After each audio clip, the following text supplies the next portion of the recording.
Executive Committee. Clerk, please call the roll. Whipper, Here. Elo Rivera, Yes. Here. Montgomery Steppe is absent. Frank, Yes, here. Marino, Present. Bush, Here. Goble. Yes. Here.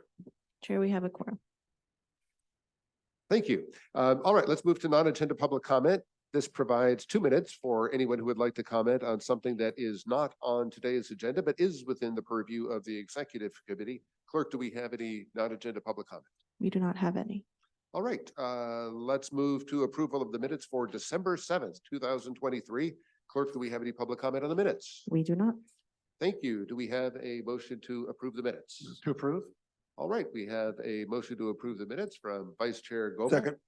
We have a second from Member Bush. Any discussion on the minutes? Seeing none. All those in favor of approving the minutes, please signify by saying aye. All those opposed, please say nay. That motion carries. Let's move on to our discussion and report items. We'll begin with item 4, which is San Diego Transit Corporation pension investment status. We'll invite Jeremy Miller with RBK and Mike Thompson to present this item. Good morning, I'm Mike Thompson. I'm the Director of Financial Planning Analysis. These next 2 items relate to the self-funded San Diego Transit Employees Pension Plan. The first one, Jeremy is going to present the investment results for the year ending June 30th, 2023. This will be an informational item, and the next item will be our actuaries. It'll be an action item, and Alice Alsberg will be here from Chiron to go over the valuation report. With that, I'll turn it over to Jeremy. Great, thank you, Mike. Good morning, everyone. So today I'm going to walk through and provide some information and an update related to your fiscal year-end review. I'll talk a little bit about the investment structure as well as the results. You can see at the top how the plan is diversified over 4 broad asset classes across region and across type, both equity, fixed income, and alternatives. The goal of these assets is to maximize return while taking a prudent level of risk. And when we consider risk, we like to look at the liabilities, and because the assets are there to satisfy the needs of the liability. Your plan is closed, has been closed for quite some time. And so that is taken into consideration as we look at the risk profile.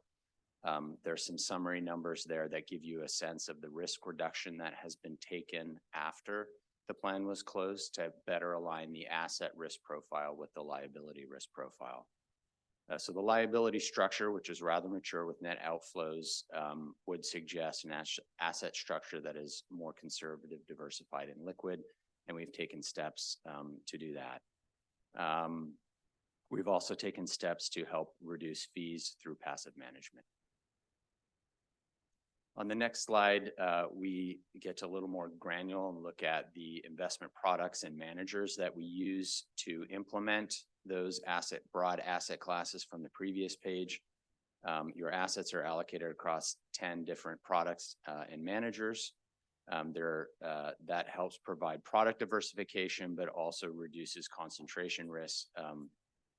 We also would note the addition of the ESG allocation through Fidelity Sustainable Index per our discussion a few years back.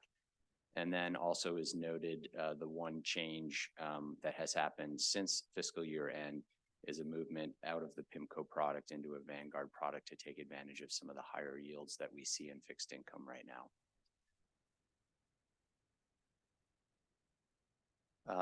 Moving to performance, from structure to performance, fiscal year 2023, there was a strong rebound in stocks, particularly it was very much concentrated though in the growth sector, specifically technology and to a large extent in mega cap. That was especially true for the first 2 quarters.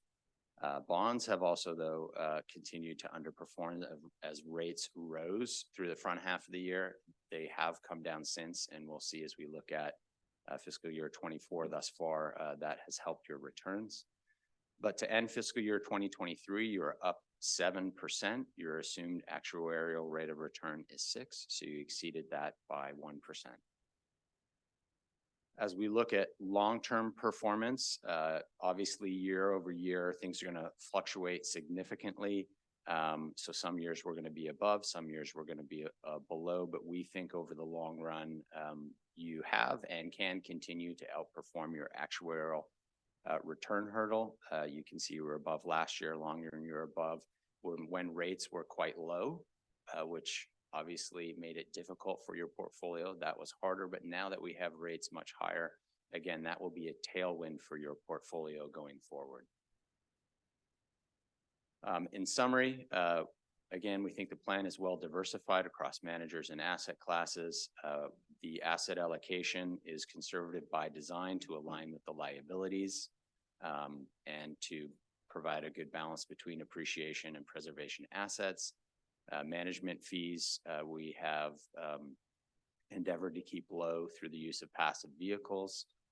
We think the portfolio is well structured going forward. Again, those higher rates with your portfolio that has a little more than average in bonds because of the close nature of the plan, that's going to be a significant tailwind going forward. And you see that that's already helped fiscal year 2024 through 12/31. So you're halfway through the year and you are already pretty close to hitting your actuarial return of 6. And again, that's going to be easier as rates stay higher. That is all I had, but I'm happy to answer any questions that you might have. Thank you. Clerk, do we have any public comment on this item? We do not. Thank you. We will now open committee member discussion on this item. This is an informational item, so there is no motion necessary. Seeing no committee discussion on this item, thank you very much for providing that update. We appreciate the report.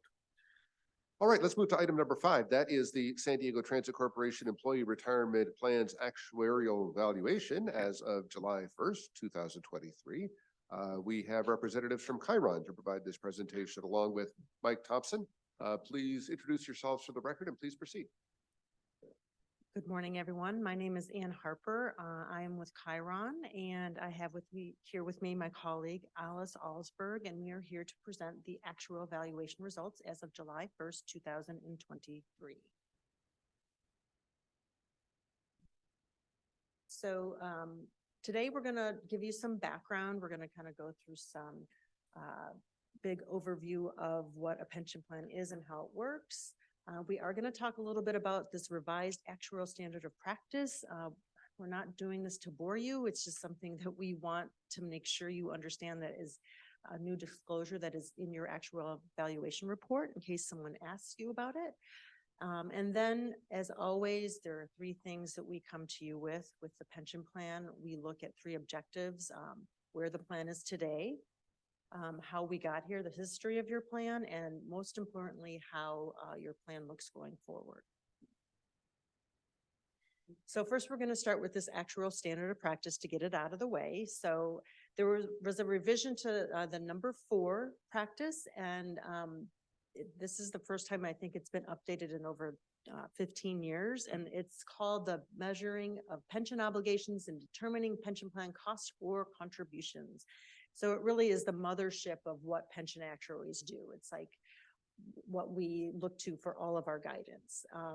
So anyway, this revised standard, everything that it calls for in the standard, most of the changes are already in your actuarial valuation report. We've been doing a lot of risk disclosures and things like that kind of are ahead of some other actuarial firms. So a lot of this is not relevant to your plan because we have it already in your reports in previous years. But the one item that we must disclose this year, it's called a low default risk obligation measure, or LDROM. Actuaries love acronyms, so we refer to that as the LDROM.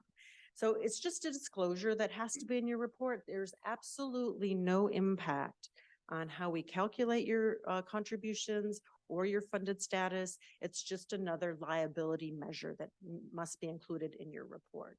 So the liability is exactly the same as your funding valuation liability, except the discount rate or the expected rate of return must be derived from a low default risk fixed income security.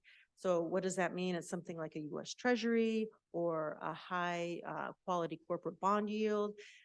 And Chiron has chosen to use what's called I always get it's the FTSE or the FTSE measure, pension liability index. We are using that as of the measurement date, and for June 30th, 2023, that was 4.92%, and we're rounding to the nearest quarter, so it's a 5% discount rate that we're using in your report for that measure. And just the cash flows need to be reasonably consistent with the pattern of San Diego Transit's benefits for these securities. So just to explain how we're communicating this LDROM in the report, and that's another thing that the ASAP dictates, is that we must opine on the significance of what this measure means. So if you start at the very bottom of this slide, this is the undiscounted benefit payments attributable to a past service for all of your members. So all of the retiree benefits and all of the active member benefits that have accrued to date. That gray bar represents the total of those expected benefit payments. Now, and it also represents the cost of those benefits if you put them in a drawer or put them under a mattress somewhere, right? There's no returns on them. You're just a straight dollar amount. Then looking at the funding valuation, we know that's not true, right? Your funds, just as Jeremy had said, is in a diversified portfolio that accepts some risk to it so that you can have some greater returns above and beyond just a U.S. Treasury. So there's those returns that you're expected to earn on a diversified portfolio. So what we do is we take those cash flows, those benefit payments, and we discount them in your valuation based on what your expected return for your portfolio is. And that's 6%. So that's your actuarial accrued liability in the dark blue, and that's the amount of your actuarial accrued liability. Now the LDROM is telling us that we have to value your liabilities based on a lower default risk fixed income return, a much lower rate. So would be expected to earn less return on those dollars. And so earning less return on those dollars, when you discount your liabilities at that lower rate, it's a higher measurement. So that LDROM generally is going to be a higher measurement than your expected rate of return. And so how we choose to communicate this is in a very positive light of saying that you're actually saving, the plan is saving the difference between what the diversified portfolio is going to earn and what that fixed income portfolio would earn. That's, again, it's expected savings. Really what happens in the markets is going to determine that savings. But that's one way we're communicating that in your report, saying that we're saving the taxpayers, the employers, and employees that money. But another way to look at it is the difference between the liabilities, that LDROM and the actual accrued liabilities. That difference is really the cost that it would take to significantly minimize your investment risk. If you decided to sell all of your equities and alternatives and put them into the fixed income, it would be the cost to do that.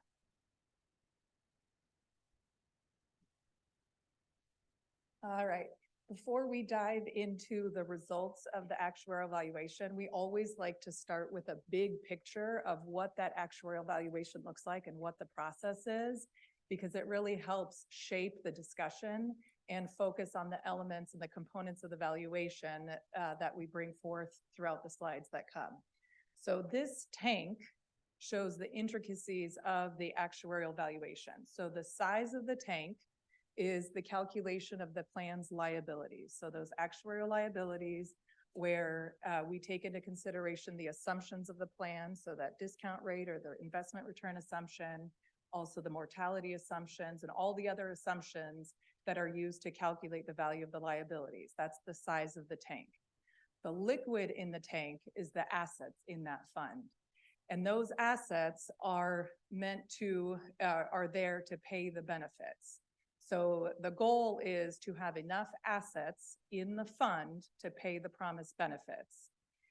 And those assets can go in and out of the system through investment returns, contributions from the employer and contributions from the employees.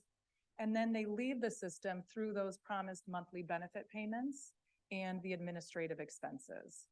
So the goal of an actuarial valuation is to determine what the employer contribution needs to be so that there are enough assets to meet the benefit payments in the future. When we look at the employer contributions coming into the system, that's calculated through the plan's funding policy set by you. The components of that contribution are the normal cost, the unfunded actuarial liability payment, and the expected administrative expenses. So the normal cost, that's the value of the benefits accrued by active members on an annual basis. The unfunded actuarial liability payment, that is the sum of all of the payments of plan experience year over year over year that have either been a shortfall or an excess of expected that get booked. And so it's the delta, of the unfunded is the difference between the size of the tank and the assets in the tank. And so it's making payments into the plan to fill the tank with contributions to take care of that unfunded actuarial liability. And then the third component, those administrative expenses. So the cost of administrating the plan on an annual basis. So I'm going to go through the very first objective of what we do in evaluation every year is to see where the plan stands today. And so this is a contribution reconciliation from last valuation to this valuation. The contribution in the last valuation was about $18.9 million, and it's gone up to about $20.2 million. And the sources here are the sources of change in that contribution. And the first source of change is that actuarial investment experience. We had anticipated from previous year's gains and losses in assets that the contribution rate would go up by that $662,000. And that's because we do what's called an actuarial smoothing with your assets. We only recognize 20% of each year's gain or loss. And so it takes 1 year's gain or loss 5 years to be fully smoothed into the actuarial value of assets that we use to determine our unfunded accrued liability. So that $662,000 that you see from 2019 and 2022 was expected. And you can see that there is an asset gain for 2023, a small asset gain of $20,000 because the assets returned a little bit over our expected 6%. So that's a total of $642,000 increase in your contribution because of the assets. Now, the actual liabilities also increased your contribution by $618,000, and that is due to the liability experience. As Alice was saying, that tank grew a little bit, and it grew mostly because of active member salary increases. I know on this slide it says the salary increases are in that $130,000. That's a typo. We apologize for that, but the actual liability experience is primarily due to actives earning more salaries than we had anticipated. And that's a good thing for your ATU and IBW members. Are getting more money in their paycheck, and their projected salaries are higher, so that their projected pension benefits are a little higher as a result of that as well. And this is the first year where when we amortize those gains and losses every year, it used to be 15 years. And now we are approaching the time when you're paying off your unfunded accrued liability. It's going to be fully paid, expected to be fully paid in 2038. That will be the last payment. So we're approaching that time frame. So now we're at a 14-year amortization period. So your contributions are going to become gradually more and more sensitive to actuarial gains and losses, because next year it's going to be 13 years. So that time frame is shortening until we get to that last expected payment in 2038. So every year there are fewer benefits that are being earned in the plan by your active membership, and that is because once they retire, they are no longer earning benefits, correct? So when people are leaving the plan, they're not being replaced because this is a closed plan. And so you're seeing a decrease in that normal cost component of that was about $161,000 this year. And then there are other demographic and other miscellaneous factors that slightly increase the contribution by about $130,000. So again, just a slight increase in your contribution, but we did expect about a $600,000 increase from last projection anyway, so not a whole lot of change. So I'm just gonna touch here on the Pepper member contribution rates. These are for the non-contract employees. They're under the Pepper legislation, which was, went into effect in 2013, where they have to pay half of what the cost of their benefits that are accruing costs. They have to pay half of that benefit. And so from last year to this year, that cost went from 9.5% and it dropped to 9% this year. And that's largely a result of the fact that the active, the entry age for these Pepper members, meaning the average age of when they were hired into the system dropped from 40 years old to 38. And so what that means is if you are hired earlier on, you have a longer span where you can actually fund those benefits, so you don't have to contribute as much going forward. So that's the primary reason where that rate dropped. And just for comparison, the current IBW and ATU members are paying 8% of their compensation. So the Pepper members do pay a higher rate than the non-Pepper. All right. With the overview of the results from the July 1st, 2023 valuation, that's a snapshot in time. We also think it's important to take a look at historically what's happened over the last 10 years, and then look forward and look at projections for the next 20 years for the plan.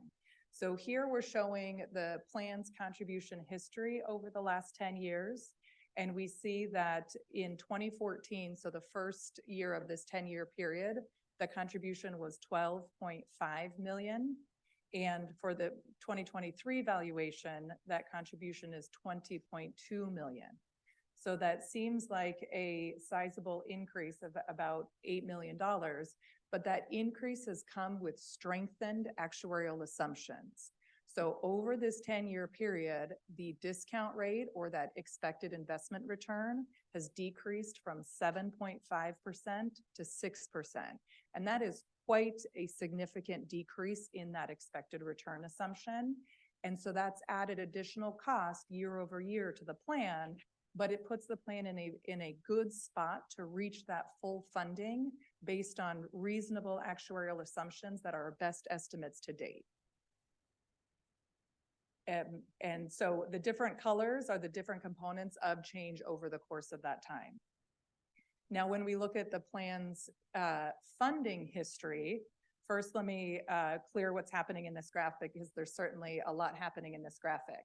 So the bars, if you look at the top of every single bar, that that's the liability, or if we think in terms of the tank, it's the size of the tank. So from 2014 to 2023, that total actuarial liability, so the liabilities earned to date for that membership group, has increased over time. The colors within those bars show the assets, with the gold bars are the assets in relation to the total liability, and the gray and blue shaded portions are the unfunded portion of those actuarial liabilities. So with that, when we look at the assets to the liabilities, that gives us a funded ratio. And that funded ratio is depicted by the line in these 10 years. And we see that in 2014, the funded ratio was 64.4% compared to the current funded ratio of 57.2%. Now, that is a slight reduction over this 10-year period, but the strengthening of the actuarial assumptions puts the plan in such a good position that we are now working towards, with your funding policy, to achieve that full funding.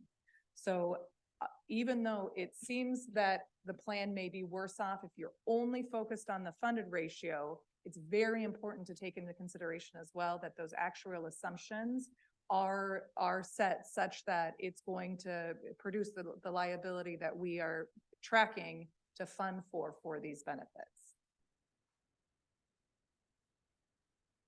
And since we discussed the largely closed portion of the plan, we feel that this graphic really offers a visual to what that means in terms of the participant count and the liabilities of the system.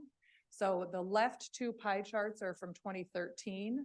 The right two pie charts are from the 2023 valuation. So we see in 2013, there were about 40% of the plan was active, whereas now it's only 20%. So that active membership went from over 600 to slightly over 300 active members in this pension fund.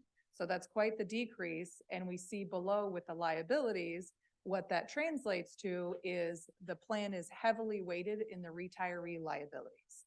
So there's less of a portion of actives with member contributions coming into the plan and the calculation of normal pass coming to the plan. A larger portion is retirees. So it's important to set that asset allocation to match the liabilities that are set in place for that retiree group.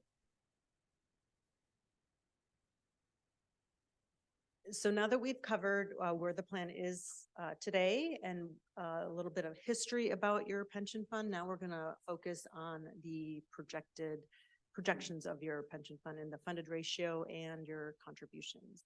So this graph right here is a projected funded ratio. The projected funded ratio is shown at the top of the bars. Those numbers, those percentages are the funded ratio projections. The bars are the liabilities and the lines are the assets. You can see that the liabilities in this plan are leveling out over the next few years and then decreasing. And they're decreasing because it is a closed plan. When we do this projection for open plans, you see those liabilities continuing to increase into the future with the assets. And you can see that your assets are projected to continue to increase. The actuarial value of assets, that yellow line, is just slightly above your market value right now. And so as time goes on in the next 4 years, we're going to recognize those deferred asset losses. And has a little bit of a drag on your funded ratio in the first 4 years here.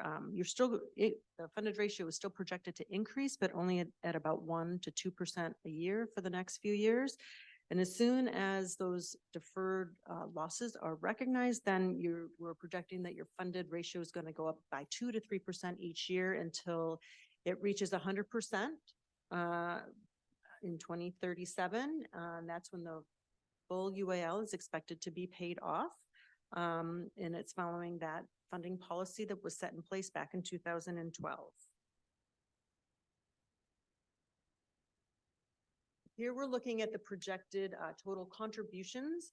And just because, again, we have those deferred asset investment losses, you're going to see your contribution go up, assuming all actual assumptions are met. I forgot to preface it with these projections, is that these projections assume that you're going to earn 6% each and every year going forward, and all of your other actual assumptions are met. So it's what we call an actual fantasy, but it just gives you an idea of what your funding policy is projected for you to, what it's projected to do. So again, you're going to see slight increases in your contributions until about 2028. It's going to reach about $21.3 million.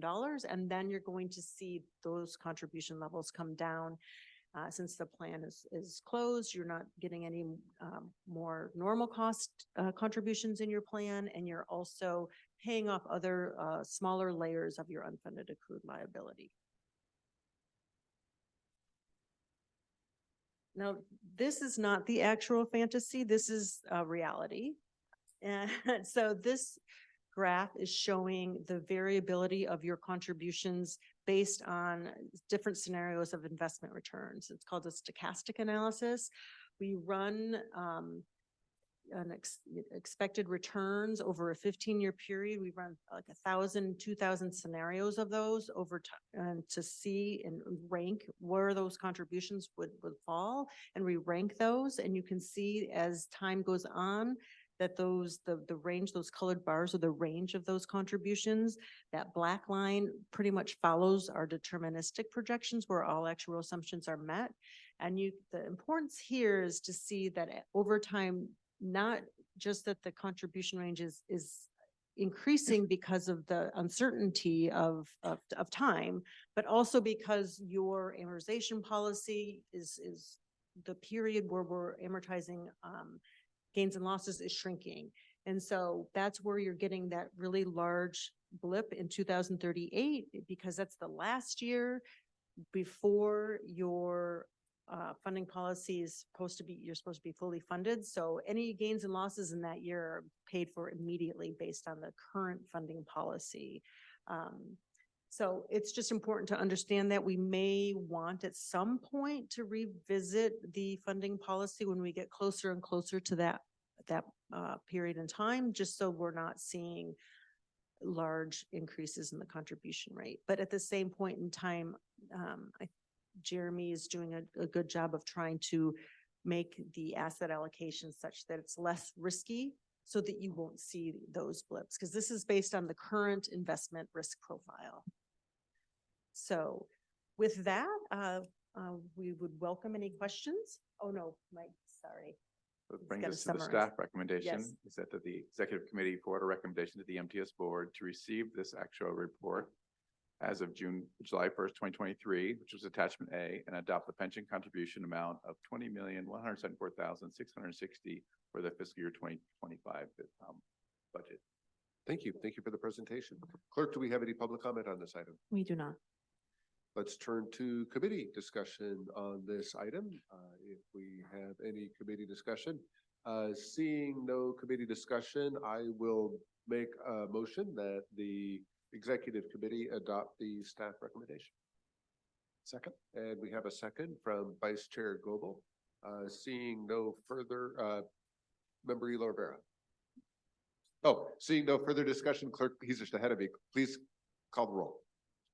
Whipper, Yes. Elo Rivera, Yes. Montgomery Step is absent. Frank, Yes. Moreno, Moreno, yes. Bush, Yes. Goebel. Yes. The motion passes with 6 members voting yes and 1 member absent. Thank you. And thank you again for the presentation. Thank All you. right, with that, we'll move to item 6, which is our equity policy update. And we will invite Julia Tour to come up. And once you get settled in, please present the item.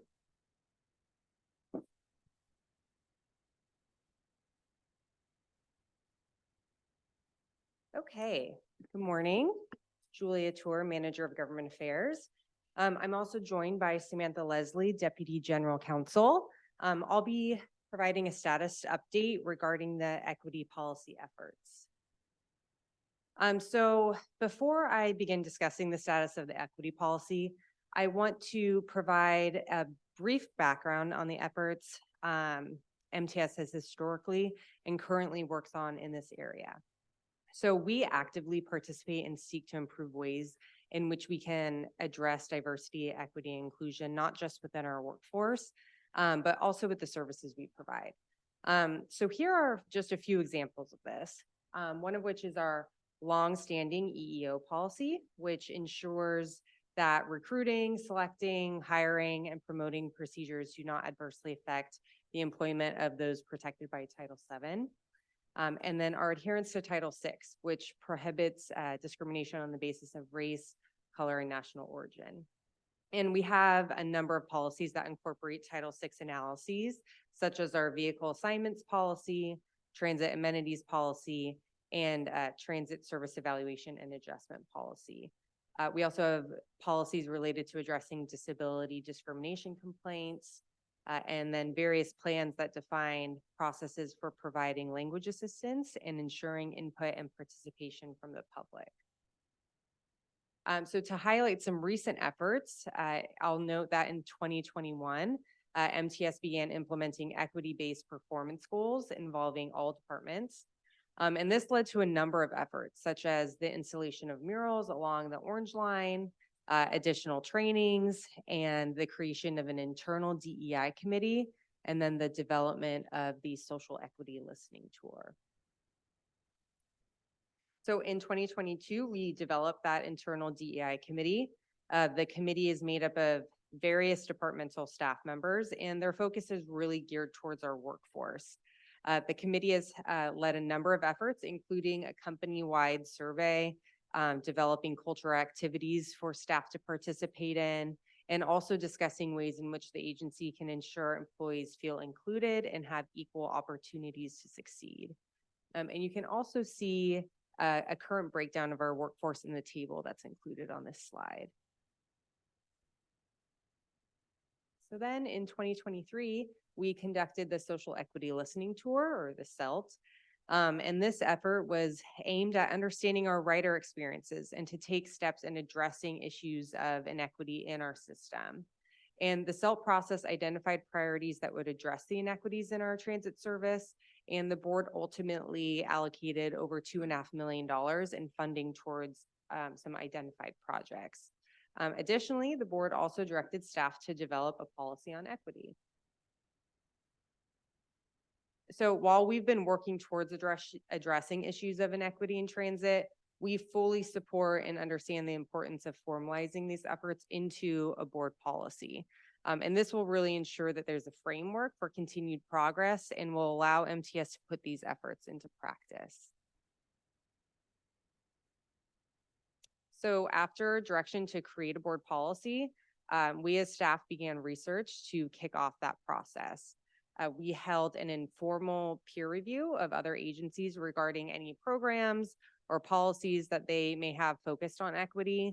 And we found varied responses from agencies, including everything from agencies just beginning their efforts in this space, all the way up to fully dedicated departments leading efforts to maintain and grow their platforms. And so one takeaway that we found was the importance and need for expertise in this area. We also conducted an informal internal review of our policies and programs that relate to DEI, and we created an inventory listing of all the responses. And then staff met with its internal DEI committee and discussed ways to approach the creation of an agency equity statement. And we ultimately determined that due to the complexity of this area and our desire to ensure that any actions are aligned with not only the goals of the agency, but also our employees and the communities we serve, we determined that the best next step forward would be to hire a professional outside consultant team that specializes in developing policies, practices, and trainings related to equity. So staff has been working on putting together a proposed scope of work for a consultant, which I'll go over the details of that scope here. So the consultant would essentially focus on MTS's operations and capital project areas related to equity. They would conduct a review and assessment of the inventory of policies and practices that we previously assembled. They would also outreach to CBOs and transit advocacy organizations on community priorities regarding our equity efforts, and ensure there's attention and involvement in areas such as disadvantaged communities, vulnerable populations, and environmental justice communities. So the consultant would help in the creation of an equity statement and an equity policy that best reflects MTS, our employees, and the communities we serve. And we also hope to receive any additional recommendations on ways we can improve or identify gaps addressing equity throughout our system.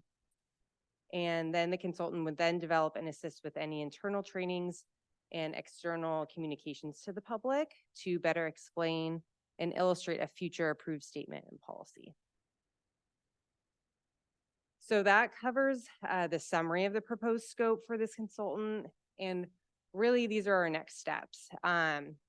Solicitation and award of the contract, which is estimated to be about a 6-month process. And then onboard the consultant by late 2024. And then eventually we would then bring an approved equity statement and policy to the board for approval. Take any comments or questions. Thank you. Clerk, do we have any public comment on this item? We do. Manny Rodriguez, please make your way to the podium.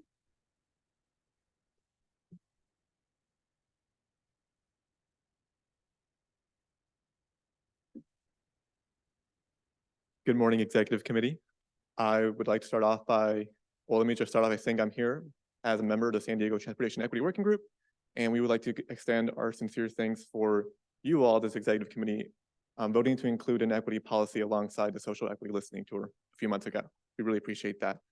In addition to that, our priority with this equity policy was for it to uplift communities that have been underinvested, communities that have been neglected, and communities that have faced environmental injustices. It's nice to see that MTS is also applying this policy inwards and looking to apply it to its workforce and how it operates internally, but do want to reiterate that was our intention with this equity policy. I'm a little concerned about how the timeline would be dragged out with the consultant, but I am aware that Sandags did take a few years as well, and they're still working on it. So I will leave it up to the professionals to that point. But other than that, once again, thank you all for voting to take this on. And please remember that our intention with this policy was to uplift communities that have been underinvested, neglected, and face environmental injustices. Thank you very much. That concludes public comment, Chair. All right, thank you very much, Clerk. We will now open committee member discussion on this item. It's an informational item, so no motion is necessary, and we'll begin with Member Elo Rivera. Thank you, Chair.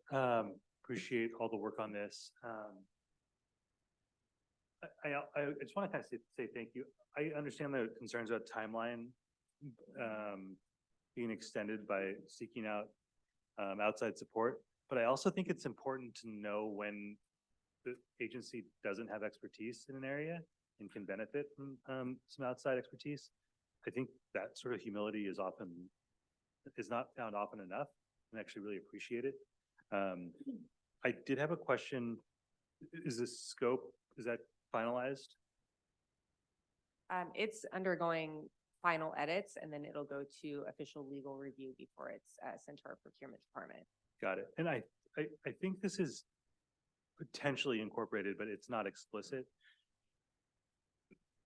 To the goal of making this something that's just kind of weaved into the fabric of MTS, I do think that the consultant providing guidance as to how to institutionalize and systematize equity would be really helpful. So I understand that there's references to operations, which I think is super, I really appreciate references to policy.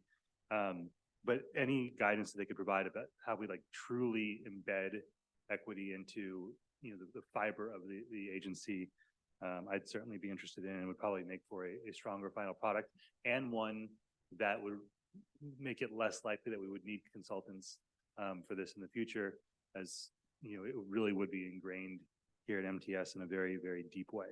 Other than that, I again truly appreciate the work that's been done on this already, the work that is being done, and I'm looking forward to seeing what comes of this. Thank you. Thank you, Member Elo Rivera. Member Moreno.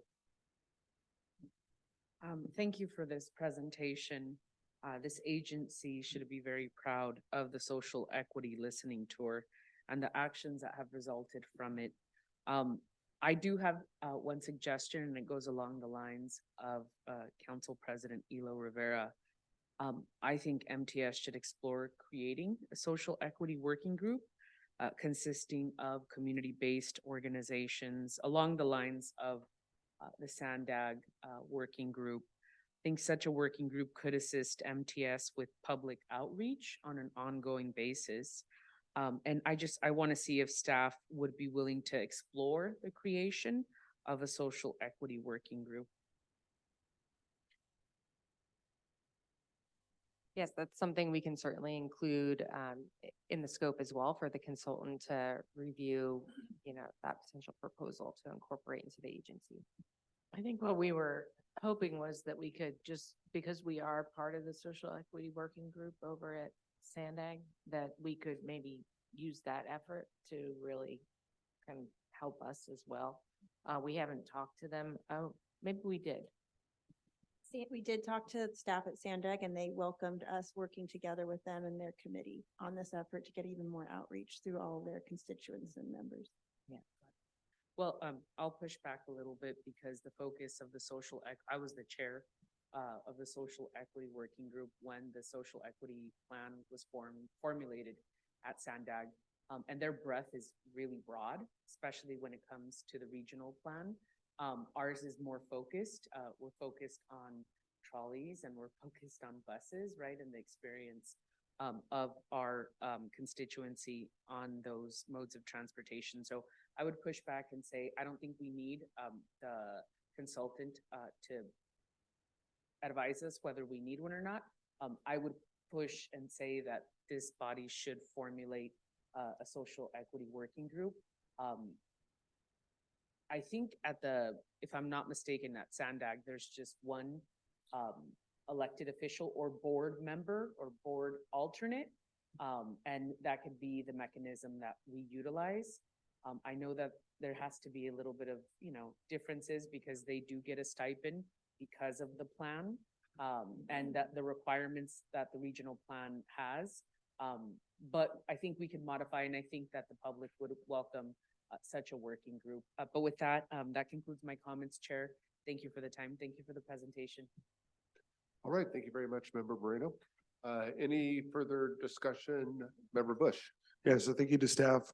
Agree with the comments of my colleagues, Member Elo Rivera, and having equity ingrained in the system, in our system. I think that's something that wasn't clear on the summary of the scope. So if that's included in there, then great. And I do also like Member Moreno's suggestion of a social equity working group. I understand and hear our executive director's concerns of, wanting to piggyback, maybe not necessarily reinvent the wheel, but at the same time, that Sandag Equity Group, it is broad. And I do think we need to look at transit operations, the bus, the trolley, bathrooms as part of that. So the access to our riders have to their amenities. So I would like to explore that, and I'm concerned about piggybacking off of Sandag's, but I'm not completely opposed to it, as if staff can demonstrate that we would have a significant chunk of our time or resources in that is dedicated to MTS specific operations and transit. So I think those are good ideas to consider. Question to staff on the, so does the scope include equity analysis evaluations of projects or procurements? And if you can go back a couple of slides, I felt like that might have been missing. Maybe forward one more. Yeah, so on the second dash, provide recommendations on improving policies, programs, procedures. So does that include projects or even our procurement process? Yes, it would look at all departments and areas that we may be able to improve ways in which we can, provide more attention to equity. So certainly we would have them be working with our procurement department as well. Okay, great. So, because I would love that to be considered. I mean, in procurements and even within procurements, I can even see in our investment policies that we just discussed, but we typically don't get into the weeds of is our investments, how is that, are we looking at that within a lens of equity in our retirement plans, what we're investing in? So, and we haven't given that direction in the past, but I think it's just an opportunity moving forward. And then, okay, so projects, just to be clear, projects are also included there? Yeah, so it will look at all of the different departments. So, things like capital projects, procurement, and so forth. So Okay. they will include review of those areas. And is this coming back to the board? Yes, so the final approval of the contract for this consultant will come back to the board. And then we will provide updates along the way to the board as necessary as well. Okay, got it. I would just recommend that, that the projects actually be called out here, just the word project. So just recommend that. And then finally, what is the scoring criteria for the RFP for the respondents? That is something that's still needing to be discussed with our procurement department. We are just in the final stages of finalizing the scope, and then we will work with procurement to determine all the other scoring criteria and details of the solicitation. Okay, got it. Well, so yeah, I would be interested to see what that is and what that looks like. So, but I think that otherwise, I appreciate staff for continuing this work. I think it was Pueblo Planning was the consultant for the social equity listening tour, right? So yeah, I loved their model. Not sure if we could contract with them again, or at least offer it to them. But that's style, that type of work, the storytelling, the really getting into the community and all from the rural areas to urban areas, addressing the inequities even with our unhoused or homeless populations. I thought they did a really fantastic job. So that's the kind of spirit I'd like to see, moving forward. So thank you to staff for doing this. Thank you, Member Bush. I had one follow-up comment for Mr. Rodriguez, who provided some input. I noted your comment in regard to the timeline, but you also made a point of emphasizing that you had advocated for an external focus. Do you feel like the external focus for which you advocated is adequately reflected in the scope that has been proposed to us? Thank you, Chair. I was just reiterating just to make sure it wasn't getting lost with everything else. When I'm looking at the content of the presentation, it was mostly in operations focused. I just wanted to reiterate that. Let's not also lose sight that we should also be, as Councilmember Bush said, looking at our investments, our capital projects, and make sure those are also being applied with an equity lens, not just our internal hiring practices and operations. Understood. Okay, thank you very much for that input. Of course. All right. That is an informational item, so there is no motion necessary. I see no further committee discussion. So thank you very much for the presentation. And we will go ahead and move on to item number 7, which is the overnight downtown to border express bus service implementation. And we'll invite Dennis Desmond to get settled in and to present this item. Good morning. Thank you, Chair. I'm here with Beverly Neff. She's the area planner for the South Bay area, and she's going to be the project manager on this. This is an update on the SB 125 project that will implement a express border bus route overnight. So as a recap, in December last year, the board voted on an SB 125 application package for the use of 4 years of SB 125 funds. That allocation package included many operational improvements, including bringing the trolley frequency to 15 minutes all day on all of the trolley lines and 7.5-minute service on the entire Blue Line. Funding for the Iris Rapid, new Iris Rapid route, some new Otay Mesa service, as well as a transit area study there, and restoring our services from the driver shortages. We also have some additional frequency and span of service on many routes. And then again, we have this new express route that will operate between downtown and San Ysidro. The concept of the bus service enhancements is that we would restore all of our services that are currently operating at a lower level of service due to the driver shortages as those driver numbers come up. In our SB 125 application, we indicated that the restoration would happen in calendar year 2024. And that following that in calendar year 2025, we would implement the additional services that we had applied for with the SB 125, including that new overnight bus route between downtown and San Ysidro. So that overnight route, which we're calling 910 at this point, is conceptual in nature right now, and it does need some planning work. Beverly is actually kicking that process off now. She's getting a survey together and pulling the data together. We'd like to have the community input, obviously, before we implement everything. We know conceptually that this route is going to operate between downtown and San Ysidro, but if it's going to be as fast as and on par with the trolley, then it's not going to be able to serve every stop all the way down the line. So we need to determine which stops are most important for people to be able to use during those overnight hours. So we're also working with our bus operations department to determine the impacts in terms of staffing and then any issues with work rules that this might have, since this will be a new type of service operating these late night hours. So a new route is considered a major service change under our policy 42. It requires a public hearing and a Title VI analysis. However, our policy 42 does allow for a new route to be operated as a pilot route for up to 12 months before we do that major service change process. It's been our practice to do that prior to implementation because for some projects that are federally funded, we're actually required to do that Title VI in advance. But this is not a federally funded project and it's not a guideway project. So we could operate it as a pilot that would allow us to have the public hearing following the implementation of the route, so that could expedite it. We also plan to expedite the community engagement process. Again, Beverly's already started on that. And we're hoping that we could allow for implementation as early as September of this year or January of 2025.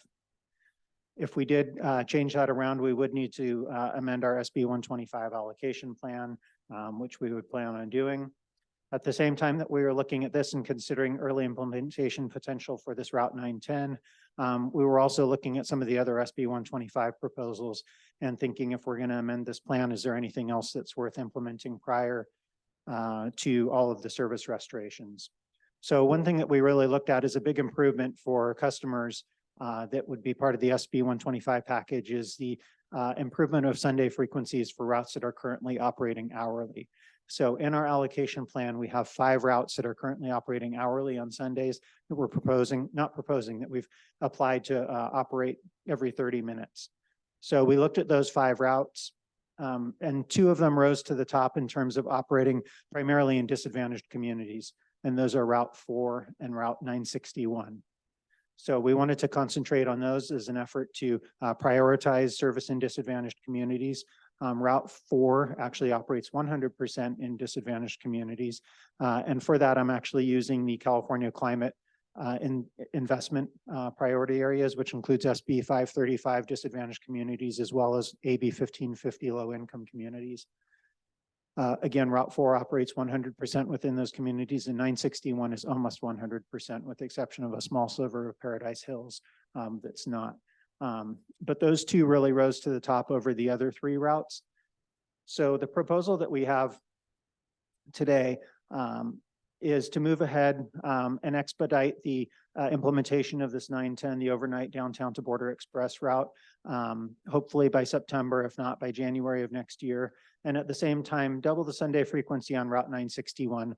I'll talk a little bit more about 961. The reason why we chose that over Route 4 is that Route 4, we've actually increased the Sunday service a little bit gradually over time. And it does actually operate every 30 minutes during the afternoon hours. So the SB 125 edition will allow us to operate every 30 minutes all day long. But Route 961 operates hourly, currently every 60 minutes all day on Sundays. So we did decide that Route 961 would be the priority.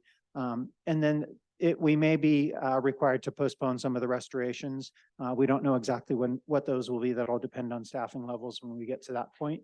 But regardless, these 2 improvements would be prioritized over those restorations. And then again, we would be filing that amended plan with the state for the SB 125 allocation.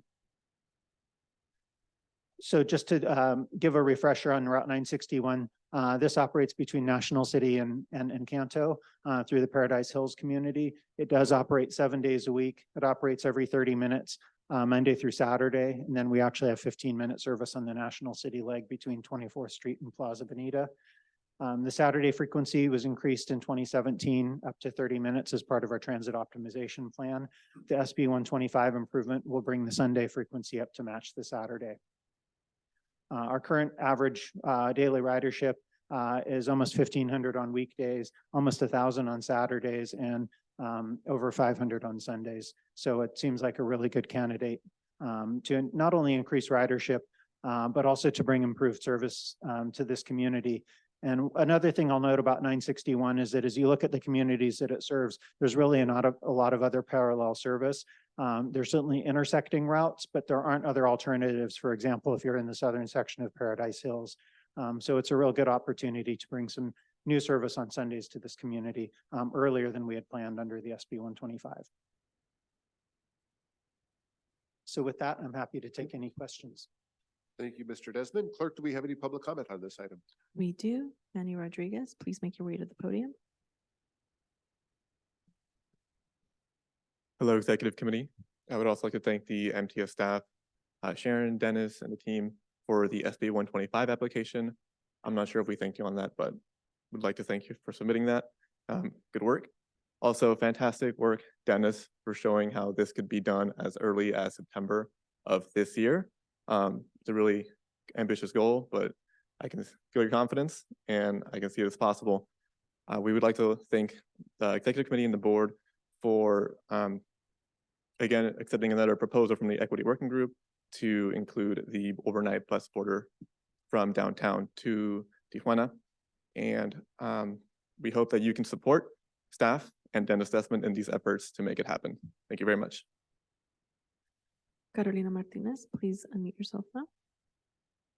Good morning. My name is Carolina Martinez with the Environmental Health Coalition and the San Diego Transportation Equity Working Group. So just like Manny shared, we're super excited about the acceleration of the projects identified. The border bus is a priority to our communities, and we're pretty sure it will demonstrate to be a full success, and actually something that MTS could share as a shining star for this funding.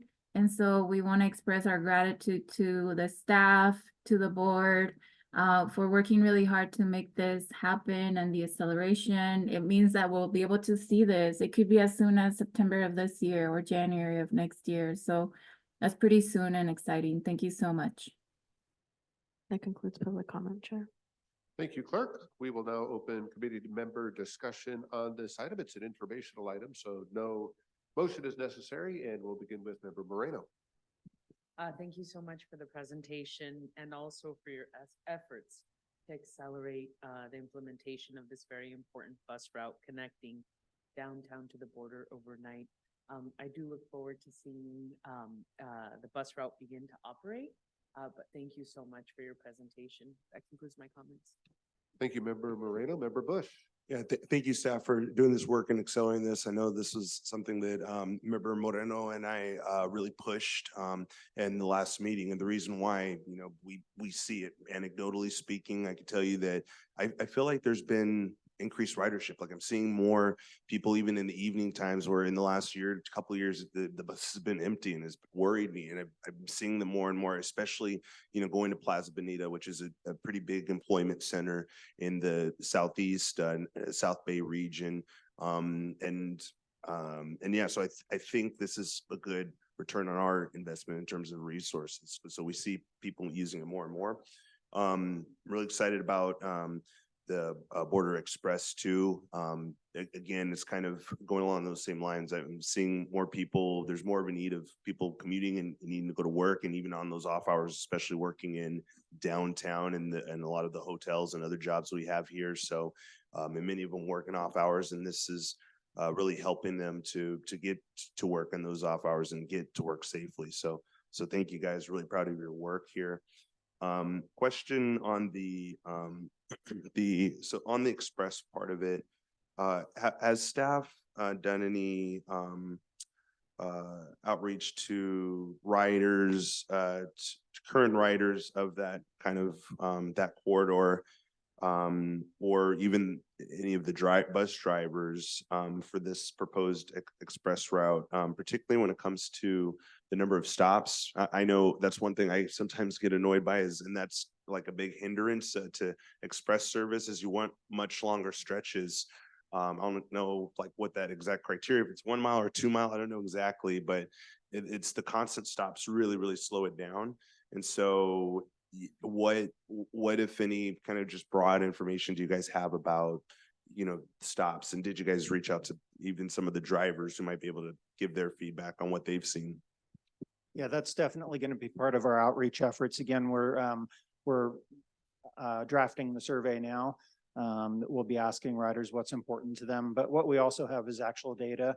Obviously, we aren't running this route right now, but we do have trolley service. It goes until about midnight and starts again at 4 a.m. So we do have some late night, early morning data on which stops are most used. The other thing is we actually do have bus service until 3:30 in the morning, actually, on our Route 929. It's not an express route, it's a local. So I don't think it serves the same purpose as this route's going to serve, but we can tell where people are getting on and off that bus as it goes between downtown and Iris Trolley, and then it continues as 907 down to the border. So we do have some data. We're going to be utilizing that. Beverly's already pulled that. So we know kind of what the most heavily used stops are, and then we'll combine that with the information that we get from riders on what's important to them. And like you said, it's going to be a balance. You want to serve as many stops as possible, but we want to make it similar to the trolley in terms of the time. So that's really going to be our goal, is to hit that 40 to 45 minutes.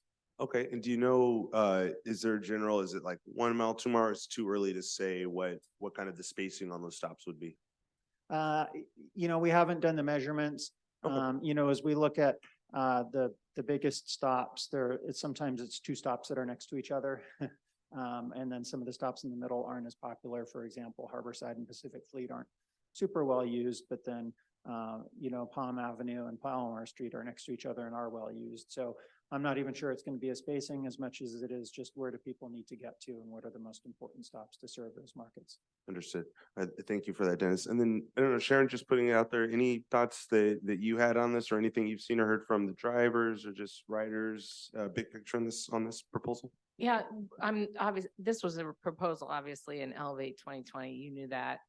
So we did do some of that in the public participation plan discussions, but again, it's, that was 5 years ago, So we will need to do fresh outreach in that regard, I think. And then, the distance, we don't want it to be a 2-hour trip from downtown to the border. So we're going to need to make sure that it works well. When we did the Blue Line Trolley Renewal Project, I think you may recall that we had a quasi-express route for bus bridging when we closed at night for the construction projects. So that's also something that can instruct us somewhat. But again, we need fresh outreach, fresh knowledge. Okay, thank you for that. Thank you, Member Bush. All right, good committee input. Thank you to the members of the public for providing comments. Thank you, Mr. Desmond. Great feedback that we're hearing on this. In fact, some excitement. So thank you for reaching out to the community and incorporating the feedback of the committee, and we'll look forward to this moving forward.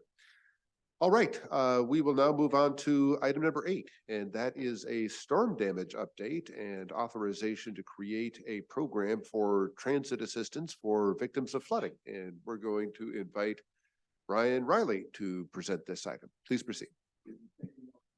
And serve as the Chief Operating Officer of the Rail Division. And once again, this morning, we are going to speak about the 1,000-year storm that overwhelmed San Diego's stormwater system, destroying homes, vehicles, and property, including some of MTS's property. So we'll go over the damage that actually occurred on our rail network as well as our facilities. We'll talk about our response and our restoration efforts and how we're preparing for the current storm that's upon us at this time. So we'll go and get started here. So the first slides that you're going to see here is Monday morning, January 22nd. What you see here is 12th and Imperial. That's our B building, our facility here to the left. You see that we have some of our employees that are evacuating individuals from the Alpha Project, which is located right over on Newton. The water at that point was probably about 10:30, 11 o'clock in the morning. Water was at waist deep. To the right there, you'll see that is our sea yard, and we have some vehicles that were over in the sea yard that got completely flooded. Next slide also is our sea yard to the left. You can see that water is up to the doors on some of the vehicles. And then to the right, you'll see that's the front of our B building, which is located right out here on the south side of headquarters. That's supposed to be a drain that you see overflowing right there, and that's actually pushing back up. So the water at that point was waist high, pretty much around the full facility here, including the Imperial headquarters. Here, you'll see inside of our A building, we have a couple different maintenance facilities here at 1255 Imperial. This is our A building, and the slide that you see to the left is a piece of a very expensive wheel truing equipment. And a wheel truing equipment, for those of you that don't know, it's really like a mill system. Our vehicles, they have metal wheels that are on them, and what we do with those metal wheels is we true them every 60,000 miles. So each one of those wheels, we true them. It's almost like when you rotate your tires on your vehicle. Rotate the tires on the vehicle so that you get smooth wear and that it extends the life of the tires on your vehicles. Each one of each one of our vehicles have 10 wheels that are on them. So we true those every 60,000 miles. It's called preventative maintenance. Each one of those wheels have a cost of about $3,000. So you can see to the left, you actually can barely actually see the wheel truing equipment sticking out of the pit. We have pits in each one of our facilities. There's 4 pits inside of the A building. There's 8 pits inside of the C building. The pits are very similar to, if you ever go to Jiffy Lube and you pull your car into Jiffy Lube, the gentleman or whoever's there actually doing the oil change, they'll go down into a pit, they'll get up under your vehicle. We have those here so that we can get under our light rail vehicles. So that pit was completely full of water. All the pits in our facilities were completely full of water. There's 12 pits in both of the facilities. That equipment is completely damaged. We have two of these pieces of equipment, very expensive equipment. We have one that's in the A building, one also that's in the C building. If you look to the right there, that's one of our vehicles that's over one of the pits inside of the A building, and you can see the pit is completely full of water. Next slide here is the C building, which has one of those pieces of equipment, wheel truing equipment, and it's completely underwater as well. Those come at a cost of about $2.5 million each. We most recently installed that one probably about 1.5 years, 2 years ago into the C building. If you look to the right, you'll see that we were actually in the process of actually truing wheels on one of our vehicles, vehicle 4037. It's actually sitting on top of the wheel truing machine there. And you can't see the wheel truing machine because the pit is completely full of water.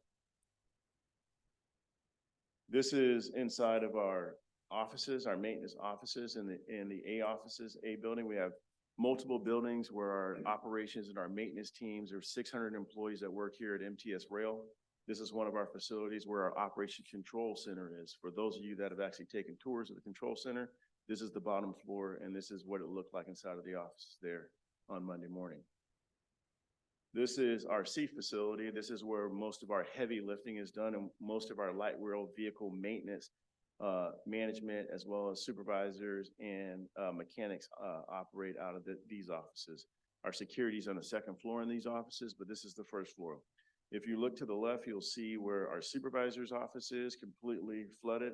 And to the right is our directors of light rail vehicle maintenance's office, completely flooded. That's the C building.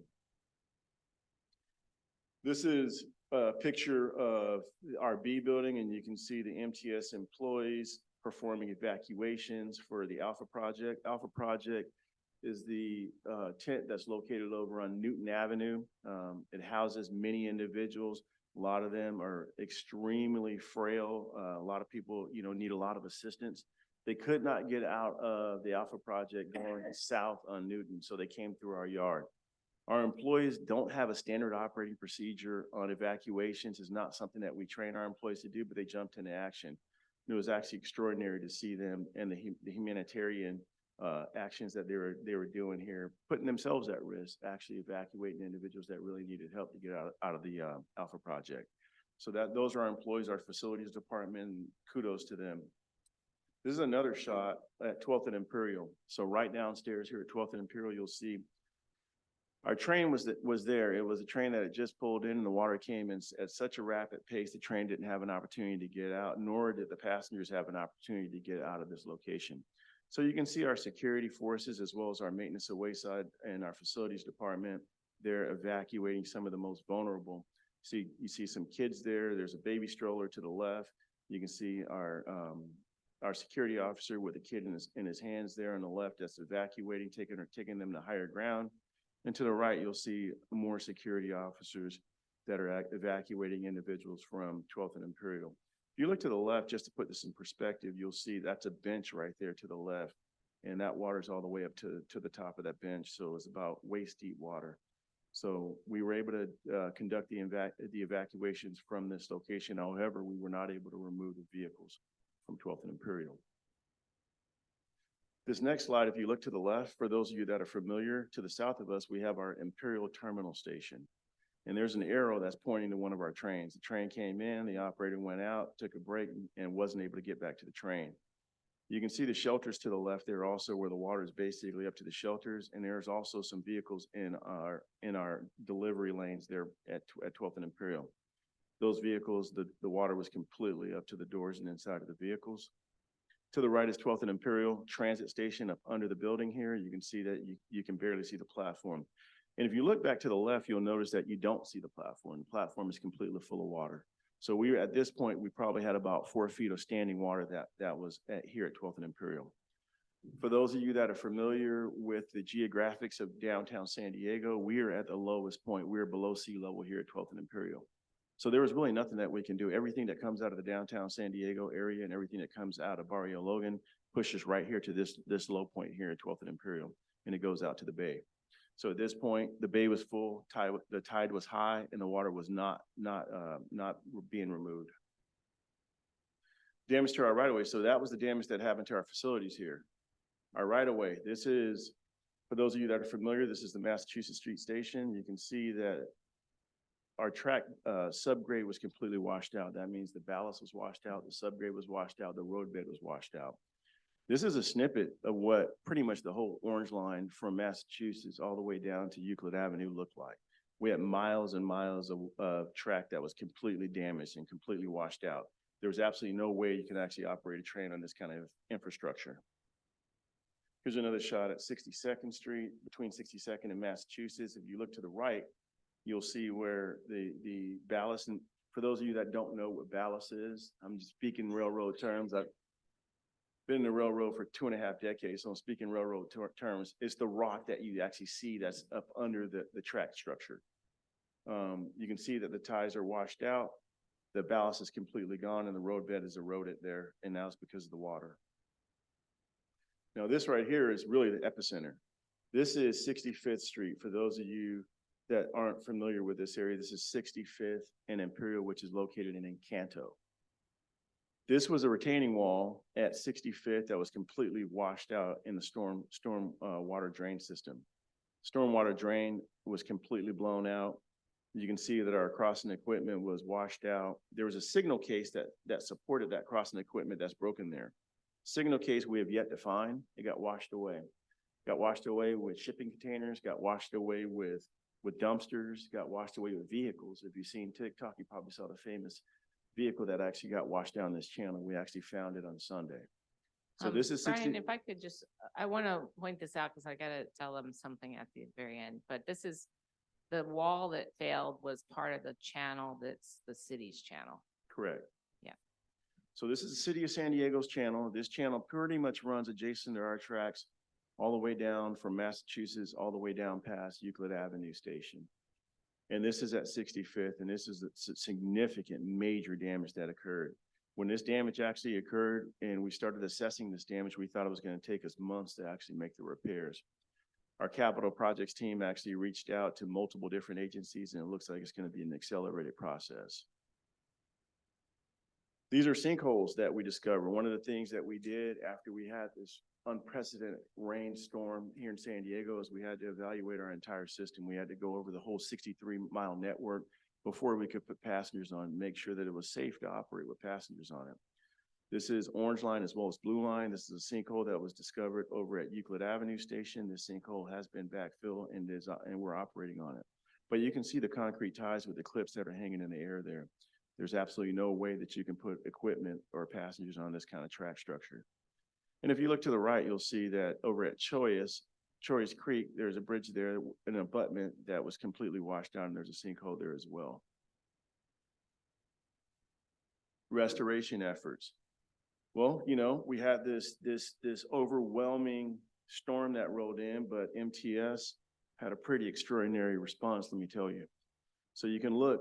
Well, I'll just start out by telling you, it started raining on Monday morning. I was sitting right here in this office at about 9 o'clock doing our normal Monday morning meeting with Sharon. By 10:30, we were washed out. By 1 o'clock, we had restoration teams already on the phone that we were actually dispatching to our facilities because we knew we had an extraordinary amount of damage here at our facilities, and we wanted to be first. We didn't want to wait around. We knew that there would be a lot of phone calls to restoration agencies. So we wanted to be first. And we jumped on it, and we had restoration teams here on Monday afternoon starting restoration actions. So this is the building that I showed you earlier over in the C building. You can see that on Tuesday morning, most of this building had already started restoration.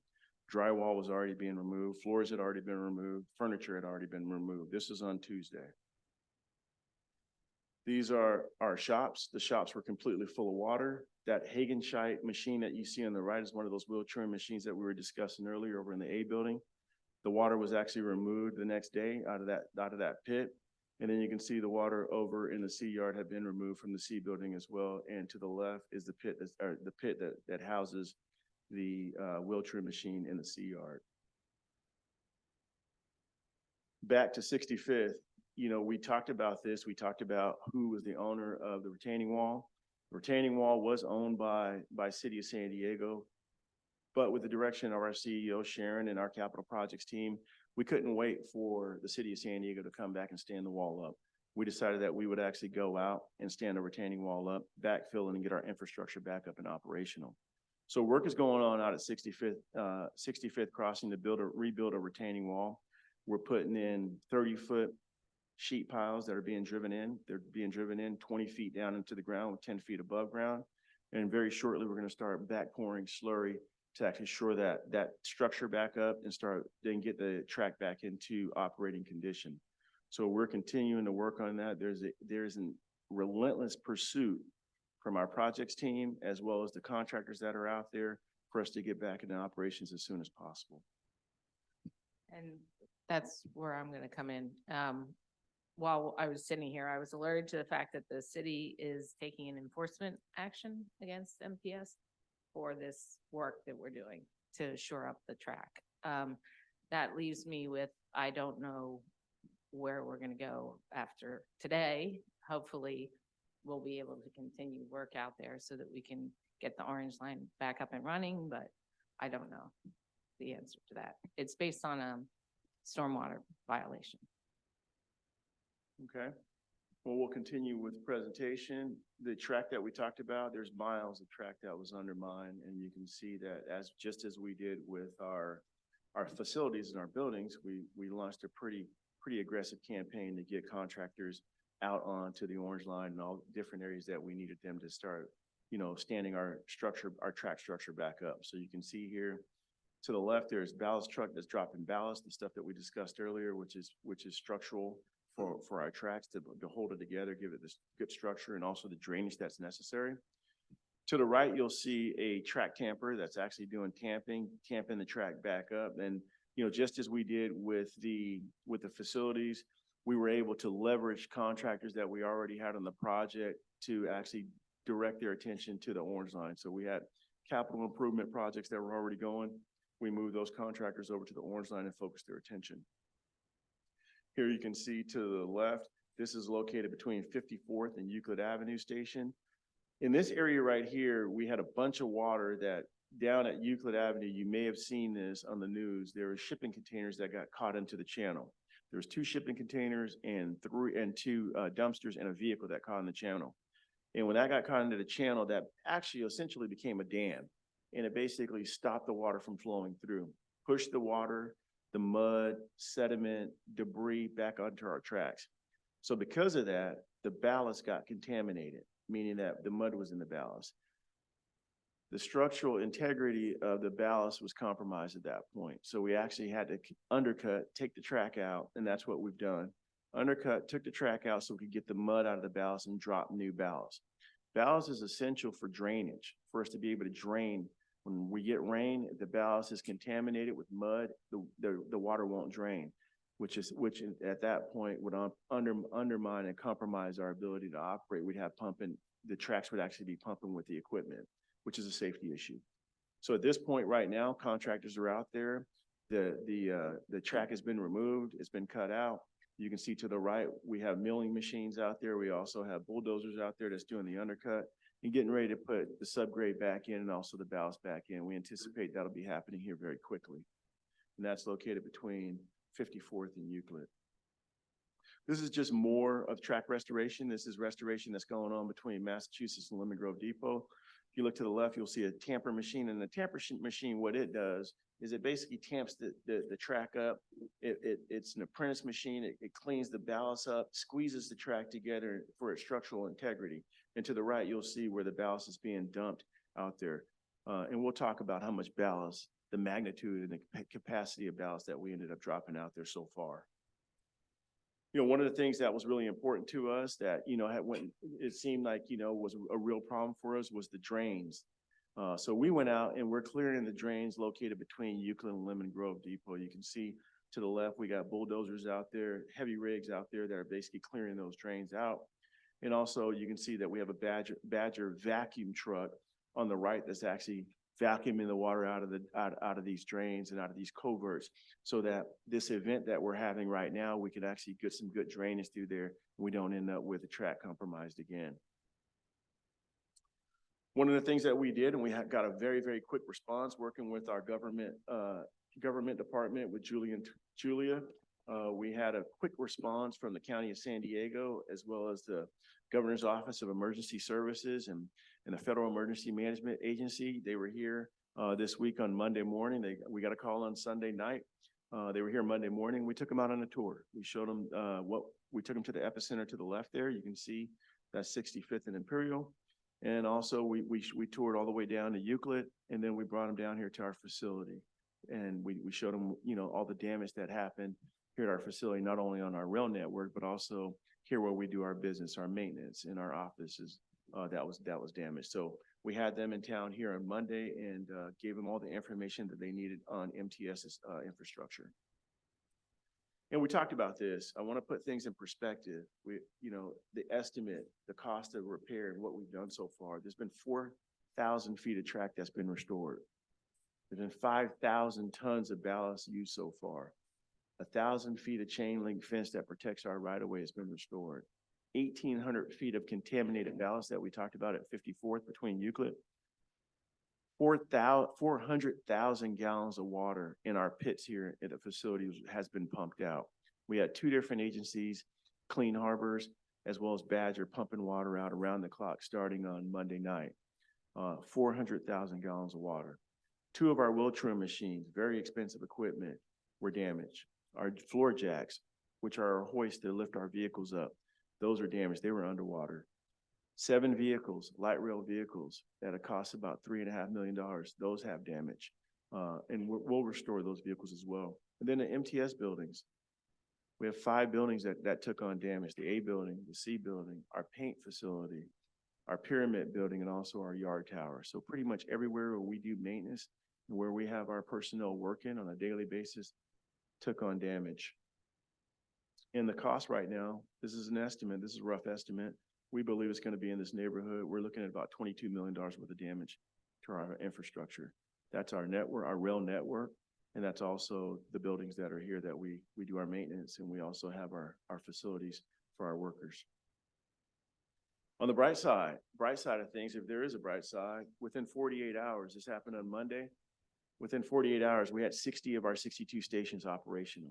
That means that we were running rail service at 60 of those stations.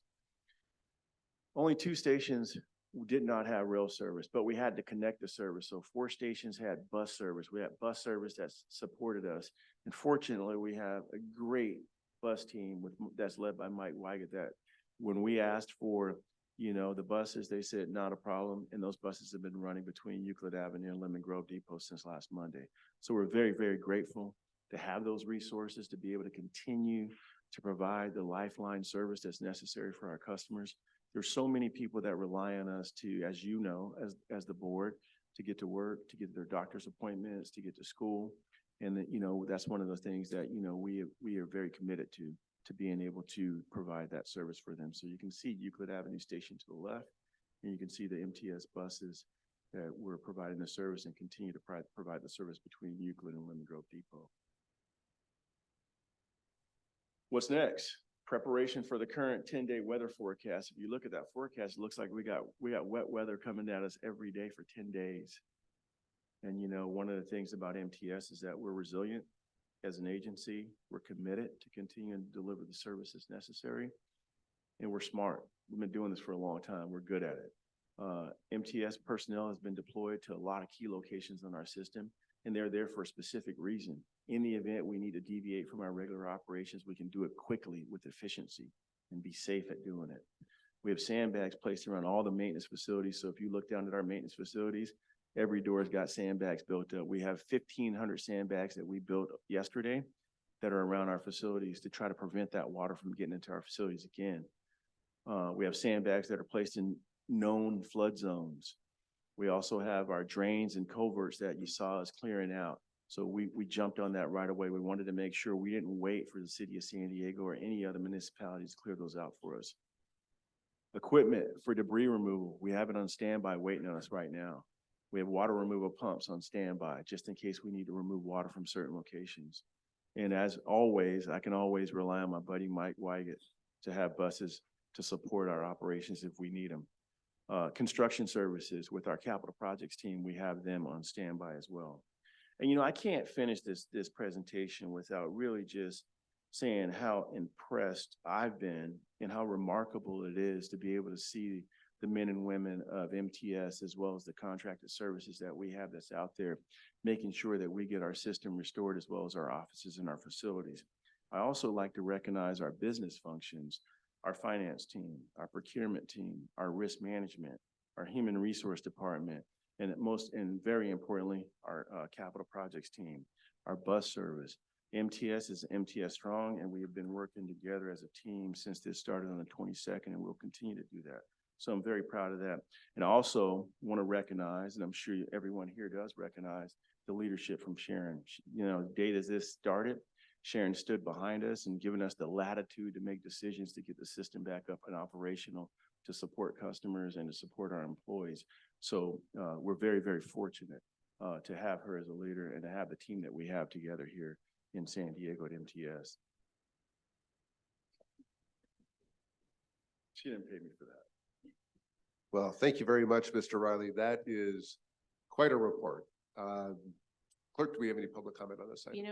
Before that, could I mention that there is a recommendation from staff? It's the executive committee's prerogative to ask staff or to authorize staff to provide free transit service or complimentary fares to instances like this one where we would propose to offer monthly passes to people who lost their vehicles in the flood so that they can continue to get back and forth to work and their appointments, et cetera. So what we've proposed here is that you authorize us to spend up to $50,000 worth of complimentary transit fares. We would probably need to partner with some of the CBOs and other providers for the flood assistance, the county perhaps, and then perhaps see if there's any other funding. MTS wouldn't be able to try to get FEMA reimbursement for that, but it's a small piece of the overall puzzle for recovery. And then we would try to see if we could match that maybe with the county or the cities who can actually get reimbursement from FEMA for that kind of thing. So that's what staff is recommending, that you authorize us to go to establish a process and a program for providing those individuals with this assistance. Thank you. All right, Clerk, do we have any public comment? We do. Manny Rodriguez, please make your way to the podium.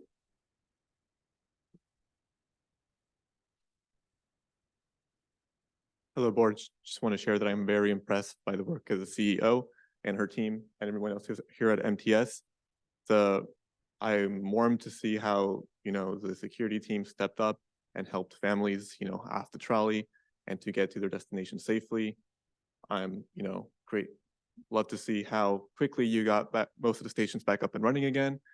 And just overall, fantastic work. Thank you very much. And CEO, I love your suggestion of assisting families that have lost their transportation options because of the flood. The free passes just makes logical sense. And thank you so much for suggesting that.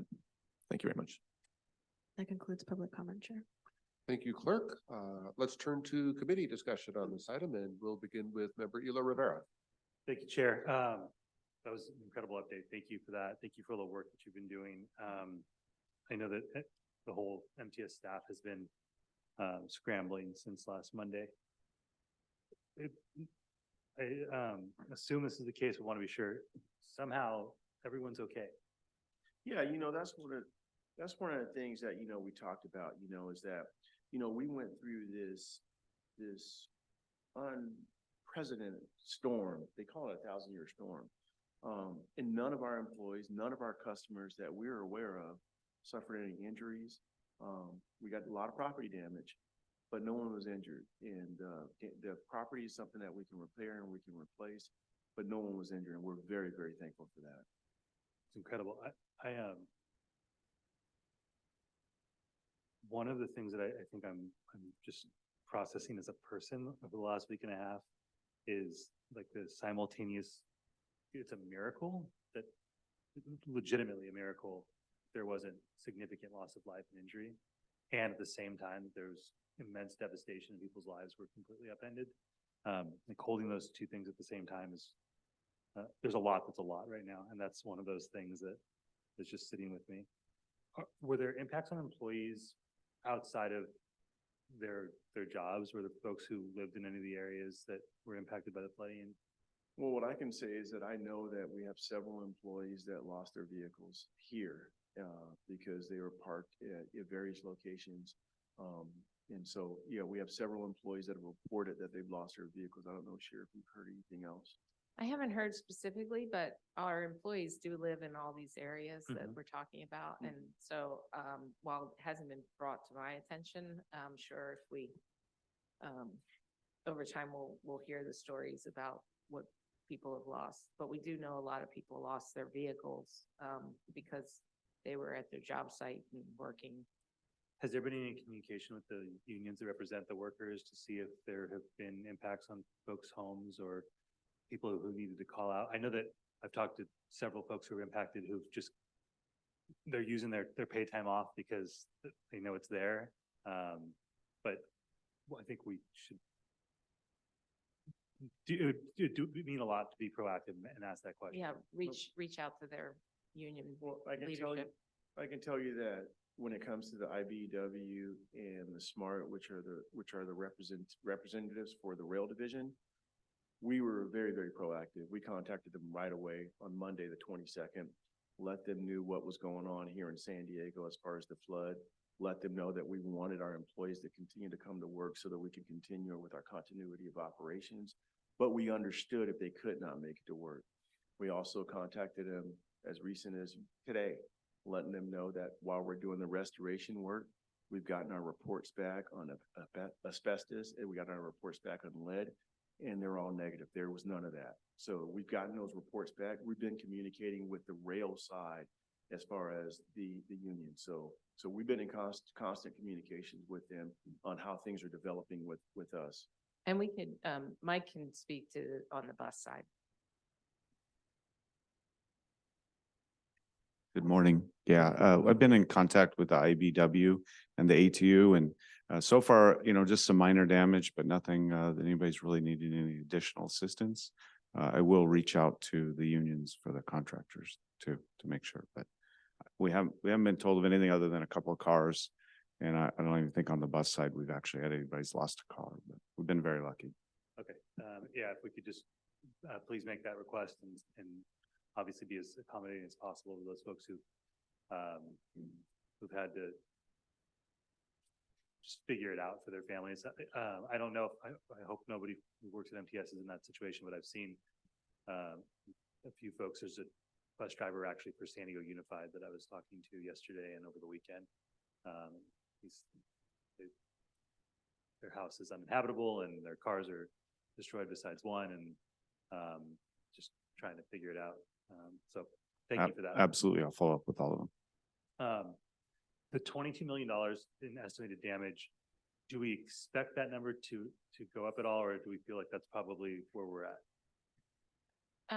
There's a couple variables that could play into that to make it go up. For instance, depending on the long-term solution about how the city's culvert gets taken care of, that could end up being something more expensive, or it could be that the city gets reimbursed for that and they deal with it themselves. So that's one of those variables we can't really tell you for sure. We did an all-in estimate, meaning we knew that if you're gonna get an estimate in, you better go high, because that's what FEMA looks for, is the higher damage. So we did do that with that eye towards don't forget something, and don't underestimate the damages. So the number could go down Right. You know, and so we're hopeful that it's not as high as that. And the other piece of this is our insurers have already met with us. I think Friday was where they kind of got the 22, well, they got the estimates on the damage and what's been damaged. And they're going to be assessing what the insurance will cover. Got it. Thank you for that. And I want to say thank you for the coordination with the city. Julia did a lot of that, and Sharon, and the county. All of that being included in our estimate in terms of, it's going to make it more likely that the San Diego region hits a threshold for that FEMA assistance, for the FEMA public assistance. I'm learning a lot about how this works. It's wild, even though we haven't picked up all the pieces. In the midst of picking up the pieces from last week, I learned that because this is a different storm system, it's not a cumulative total. And so same exact thing could be repeated today, and we'd be starting from a $0 amount in terms of seeking that FEMA assistance, which is wild, but good for us to know, and makes it even more important that you all did the assessment that you did as quickly as you did, so that there can be no confusion that we are, combining events. So thank you for that. I also want to say thank you to Chair Whitburn, to your team. I know that when Julio reached out, you all very quickly responded and worked with him to start to put together the pieces of the program that was presented here by staff. I really appreciate this. What I will say is, what I am seeing is more than just people losing their vehicles, their lives were scrambled. And so there are folks who were living in close proximity to work who are no longer able to stay in close proximity to work. And they may have not lost their car, but they may have not needed a car before because of where they lived and where they're now staying. So there's a public need here, and I do think that there's a responsibility for the cities who are impacted in the county to step up and provide and help put the puzzle together. But I do think that the program should be more inclusive than this, simply because of what I've seen on the ground in terms of who needs transportation. Big picture for MTS, recognizing that we aren't just a social service agency. We're a transportation agency. I also think that there's something to be said for when MTS makes itself available to folks. It makes it more likely that folks become riders over the long term. And I think the Youth Opportunity Pass program is proving that, and I think this is similar in a certain way. So I'm happy to make a motion. I will have a slight modification that the San Diego Metropolitan Transit System Executive Committee receive a report on storm damage experienced by MTS and authorize the Chief Executive Officer to create a free transit pass program for eligible individuals residing in the county's designated impact areas. Due to the January 2024 storm, MTS staff will work with partner agencies to identify additional funding and a process for getting the passes to eligible recipients. That's the motion, Chair. Thank you. Thank you very much, Member Hila Rivera. Member Moreno. Thank you for the presentation, and I'm happy to second the motion on the floor. I want to commend you and all of the staff for such a wonderful and swift response. I think nobody knows what to do. A lot of us didn't know what to do, and your response is obviously one that came with action, right? Came with results, and I think that's very important. I think it was also very important that you work collaboratively with everybody. I think sometimes people tend to get afraid and they shut down, and that's absolutely not what you did. And so I definitely commend you for that. Parts of my district and District 8, particularly South Crest, Shelltown, Barrio Logan, and Logan Heights, were just completely devastated by the storm. I have been out there with my staff since the storm hit, going door to door, literally helping residents. And everything changes, right? Every single day it's something different. Every single moment it's something different. There's a different need. And just some of the things that I've witnessed have just been completely heartbreaking. We quickly organized cleanups because, you know, that's what our intention was to clean up and communicate with our residents. Just as an example, Ms. Mendoza off of Birch Street, by the time we got to her house, all of her furniture had been completely, you know, wiped out. It was out of her house. Her walls were open. They were airing out the home. And she was a community leader. People were going to her for help. People were going to her to gather, you know, information about what the city was doing. I asked her how she was doing, and she pulled her shirt down and she said, "I just had open heart surgery and I haven't taken my meds in 5 days." So these folks are just in a very primal state, I would say, a very raw state. I'm happy to report we did take her. We took her to the Red Cross, then to Zion, and we got her meds. We got her back on her meds. But this is a person who just lost everything. They have one car. She didn't want to leave her house. And I actually put my colleague, council member LaCava, I told him, don't move from her house. We're going to go get her meds in the midst of just chaos. So I could attest to that. It's just, it's gut wrenching. I know MTS's situation is very different than Mrs. Mendoza's, and she's one story of a lot of stories. I think we have over 200 homes just in the triangle of South Crest is what I've been hearing that have been impacted. So I think a transit pass program that helps people like Ms. Mendoza, you know, victims of the storm, helps them get around in the aftermath, I think would be a huge help. And I'm very happy to support staff recommendation. I want to take a moment to thank CEO Sharon Cooney and our General Counsel Karen Landers for your assistance on the crisis. I can tell you that while the response to this storm, I think, has been haphazard at times, I could at least say that in my community, one of the most effective responses has been MTS. I was very impressed by how quickly Sharon and Karen acted to bringing MTS resources to help South Crest residents accessing the local assistance center in Spring Valley, right? 22 miles away, wonderful facility, but just really far away from where my community was most impacted. But I think your quick reaction, I think, reflects the competency and the sense of urgency that anybody would want from an organization's leadership during a time of crisis. And I want to personally thank you for your responsiveness and your dedication to the members of South Crest. I really appreciate it. I also want to thank Councilmember Gopal. He was out there on Saturday helping us out in South Crest, so thank you for that.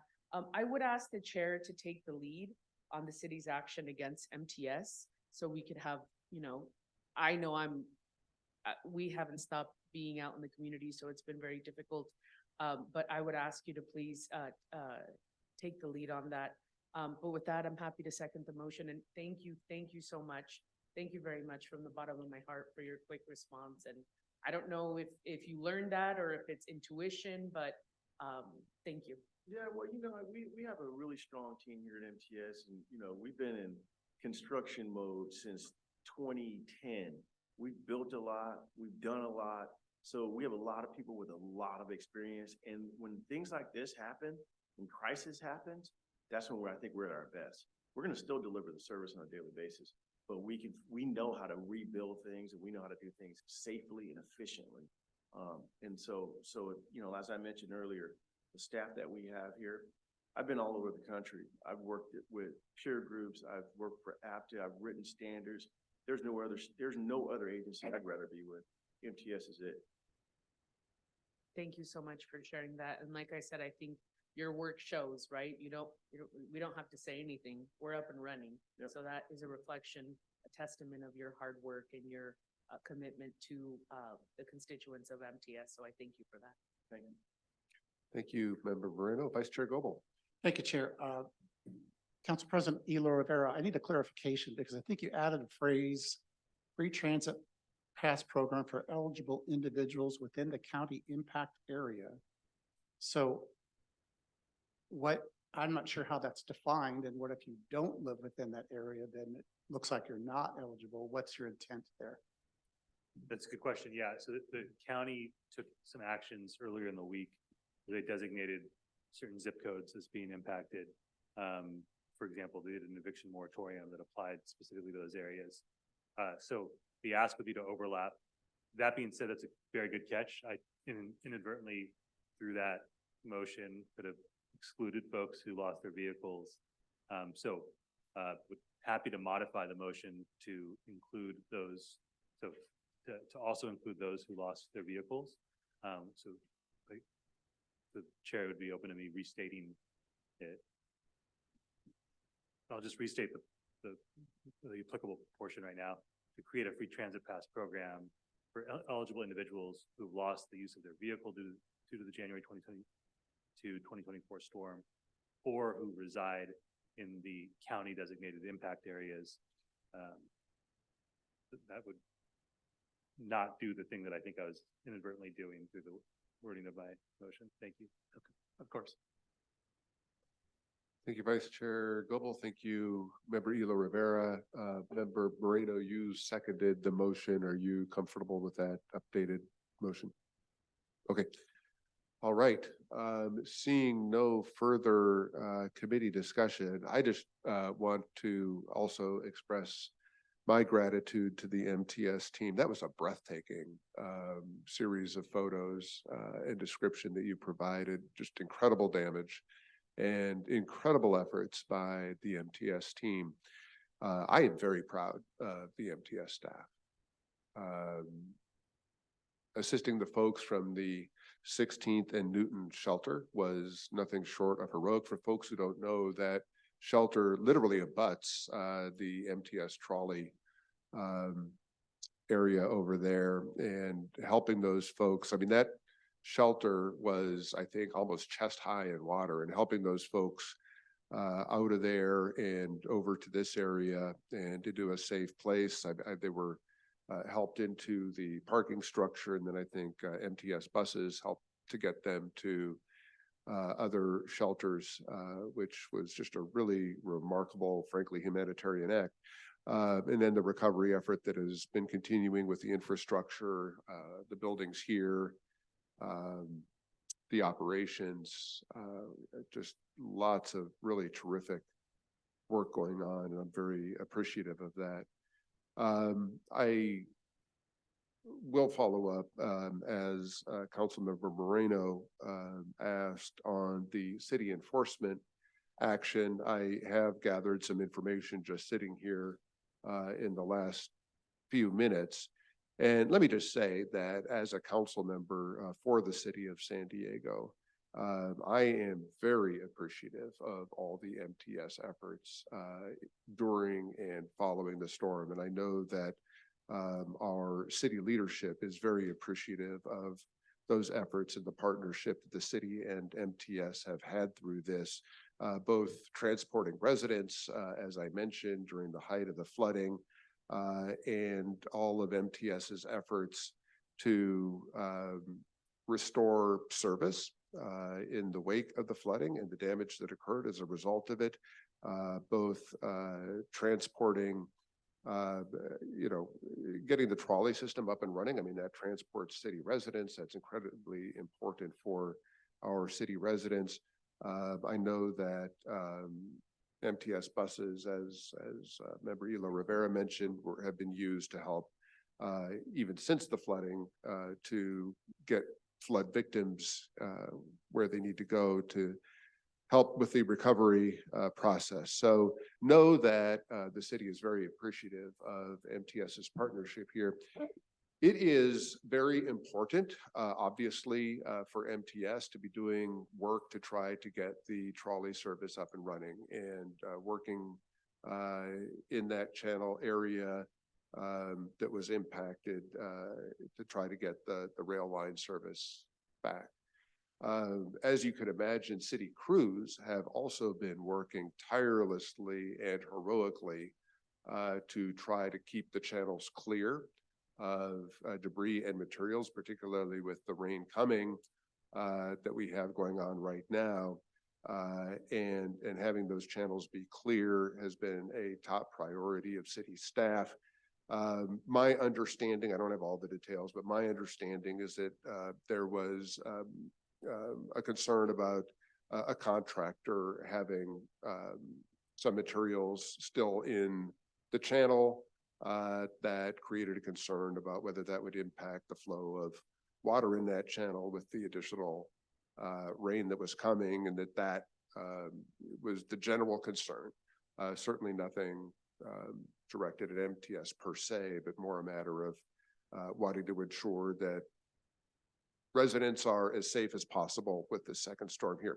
I will follow up on that. I am 100% confident that this will get sorted out and that we will continue to work in harmony to get our residents where they need to go and to be as safe as possible during these storms. So I too want to express my thanks to CEO Cooney and Attorney Landers, and Mr. Riley, Mr. Wygant, and all of your teams and all of the MTS staff who have done so much over the last week plus in the wake of these storms. So with that, we'll go ahead and move on in our agenda. I think we're almost at the end here. Let's take a look at the draft February 8th MTS board agenda, and I will, yes.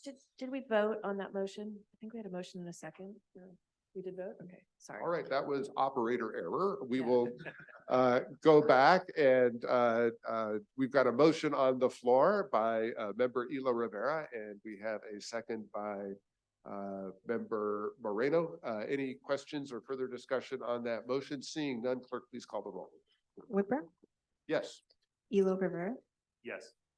Montgomery Step is absent. Frank, Yes. Moreno, Moreno, yes. Bush. Yes. Coble. Yes. The motion passes with 6 members voting yes and 1 member absent.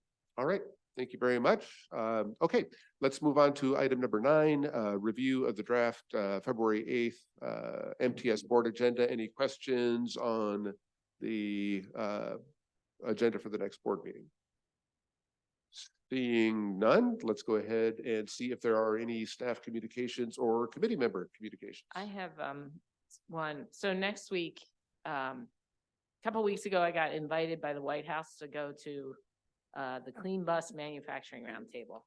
And so I thought I'd take advantage of being in Washington. I'm going to also be visiting our delegation and the FTA to try to see if we can expedite FEMA returns, as well as to bring up some of our important projects that we would like to see funding in the future. So I will be in Washington Monday to Wednesday. And barring any unforeseen weather, I will be here for the board meeting on Thursday morning. We hope there is no unforeseen weather. All right, any other communications? Seeing none, our next meeting date for the executive committee is March 7th at 9 o'clock in the morning. And with that, this meeting is adjourned. Thanks, everybody.